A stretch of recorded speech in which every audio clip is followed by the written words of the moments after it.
a liberal, called into Mark Levin's radio show and was taught a lesson on the differences between what a Republican stands for and what a Democrat stands for. Oh, Mark, can you hear me okay? I gave you a big intro. Go ahead, sir. Well, Mark, I just want to say that the election's gone exactly as I thought it would. I mean, the Republicans are absolutely devoid of any plan to get the United States back on its feet. I mean, cutting taxes and going to war is not a plan. And I'm sorry, there's just not enough Americans that see this country as you do, and the ultra-conservatives, maybe about 20%. But this is not Mitt Romney's fault.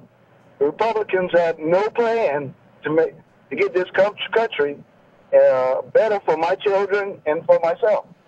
Well, let me help you out because apparently you don't listen a lot to this program. Let me tell you what our plan is.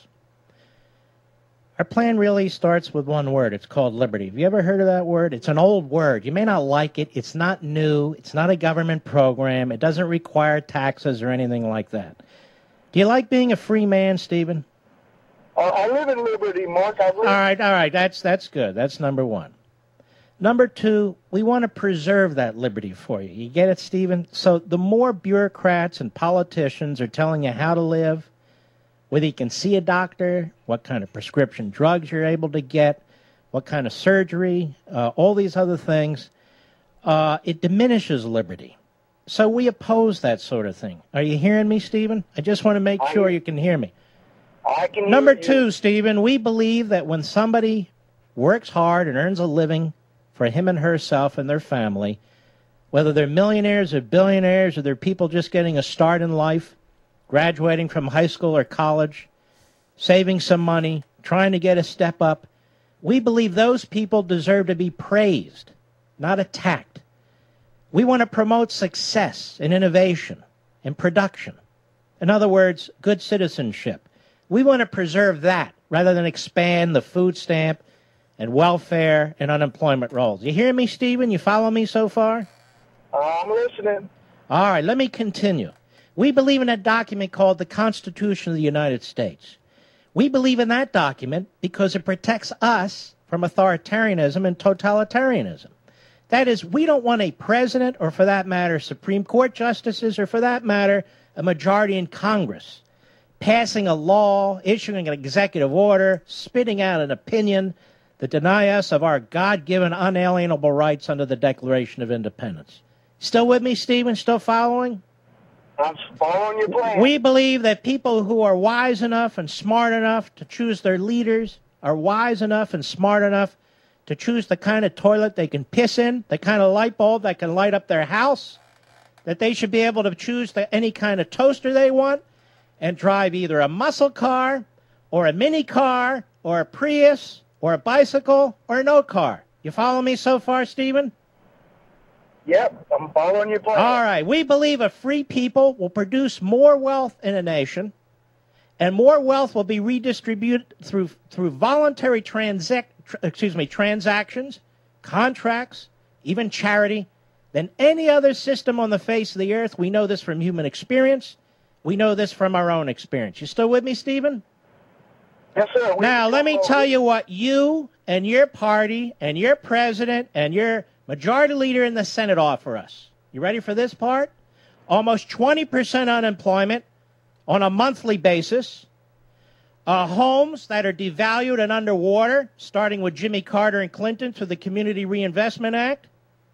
A dollar that is becoming worthless overseas as a result of endless government spending and therefore Federal Reserve printing of money.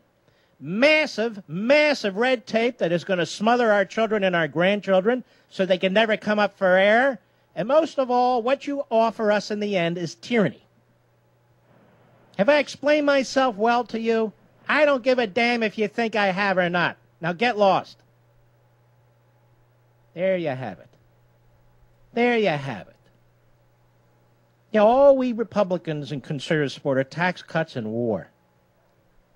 I'm supposed to take that seriously? No. I use the man as a foil to explain who we are and what we are. And what I'm explaining used to be the norm. Apparently not anymore. New ideas. They keep saying, you need to come up with new ideas. Let me explain this, too. New ideas in the private sector are perfectly fine. People trying 1 million new ideas a day, 1 billion new ideas a day as a nation. Some of them are tremendous. Some of them are absolutely kooky. Some of them succeed. Some of them fail. That's why we have a free market capitalist system, or want one, so individuals can pursue what motivates them with their own money, with their own transactions, with their own relationships, all voluntary. But when government pursues new ideas, that means government is rejecting the Constitution and the Declaration of Independence, because the ideas represented in the Declaration and the Constitution are ideas that have been learned from human experience. They are the best ideas mankind has ever come up with. Unalienable rights. Well, what's a new idea with that? There aren't any. Not any that are any good. Private property rights. Oh, we have a new idea.